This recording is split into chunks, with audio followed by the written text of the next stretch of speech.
Hello and welcome to the sixth video of this channel. So as we have already started in the last class, we have briefly introduced Vedic astrology.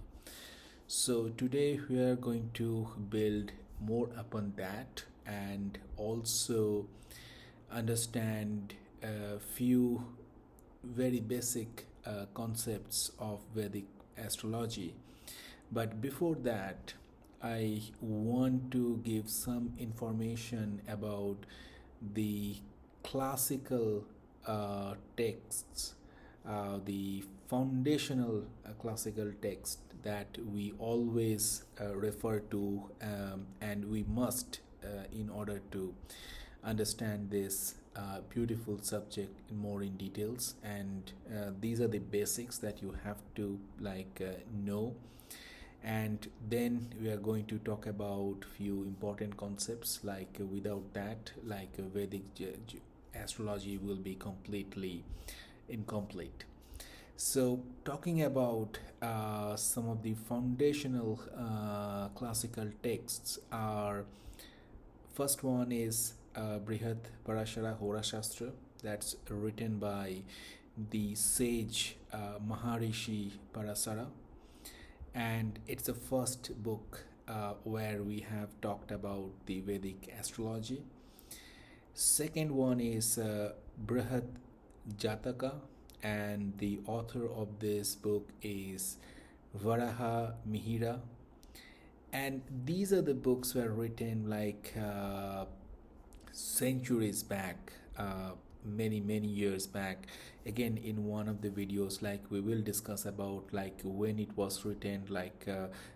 We'll dive deep into more details about these texts, but for now, let's just get to know the name of the texts, so that even if you want by yourself, you can find more about these books on internet. And if it's possible, I would definitely recommend you to read this, because this will give you most important fundamental lessons, so that you can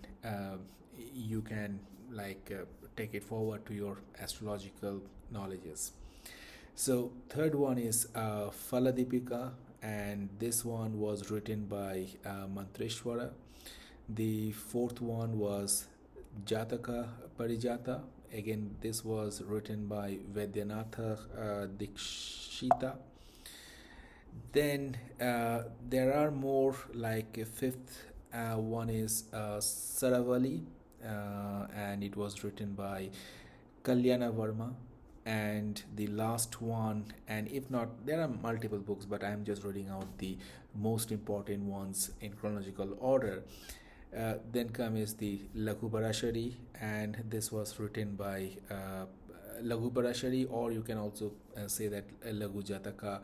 And there is not mentioned about the author here, but these are the 6 most important books that you should always read, or the important classical texts that you should always read in order to become a very good, knowledgeable Vedic astrologer. Or I would always say that to name or call somebody astrologer, it's a very esteemed name. So I would always prefer to call myself or anybody the student of astrology instead of astrologer, because astrology is huge. It's an ocean. It's a very vast subject.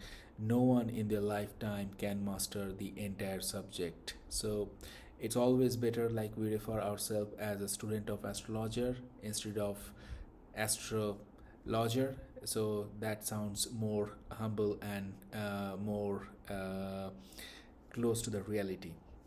The other notable books or traditional works that we can always refer to is Surya Siddhanta, and Bhava Kutumahalam, and Bhava Prakasa, and also Rigu Samhita.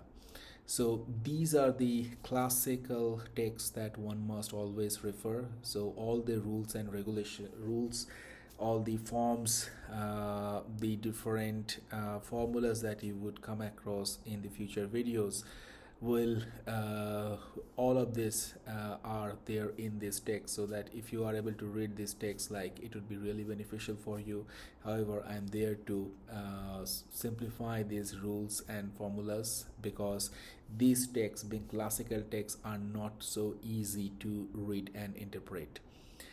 Now, as we have talked about these texts, the classical texts, let us talk about more about the some of the most important elements that we will need to know in order to learn astrology, Vedic astrology.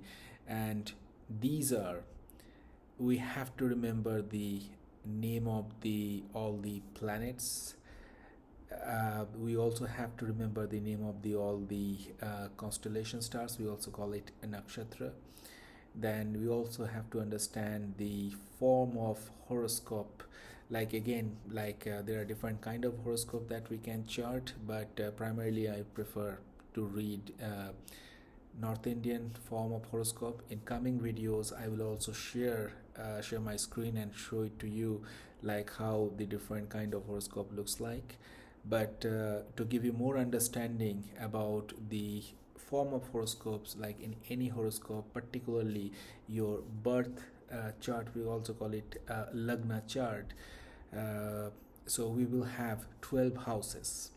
So that is most important thing. Every horoscope, Vedic astrology, will have 12 houses. Then we have the planets. We have these 7 planets. We also consider Rahu and Ketu. You may have heard about it or heard about them. They are the sensitive mathematical calculations of north and south nodes of the moon. Apart from that, we have all the planets. There's a universal, like everybody knows. I hope that everybody knows about all the planets' names. These are nothing but the Sun, then Moon, Mercury, Jupiter, Saturn, Mars, and Venus. So there are 7. So we have to know the name of the 7 planets plus 2 special planets, we can call it. But in Vedic astrology or in Sanatan Dharma, like, we also consider them as planets, even though they are shadow planets. They do not have any physical existence. Then we have the horoscope pattern, the form, the 12 houses. In coming videos, like, we will also learn about what other important elements, such as the zodiac signs. What are the different zodiac signs we have? Again, it's 12. So we are going to discuss about that, and then gradually we will elaborate more as we go along in further videos. So stay tuned. The future videos will be more longer in nature, because then gradually what we will do is, like, for each video, like, we'll pick one topic and we will elaborate and discuss that particular topic in much more details. So thank you for watching my channel. Do subscribe the channel and share and like, and that's all for today. And thank you so much, and we will again meet with our new video that will come tomorrow. Thank you.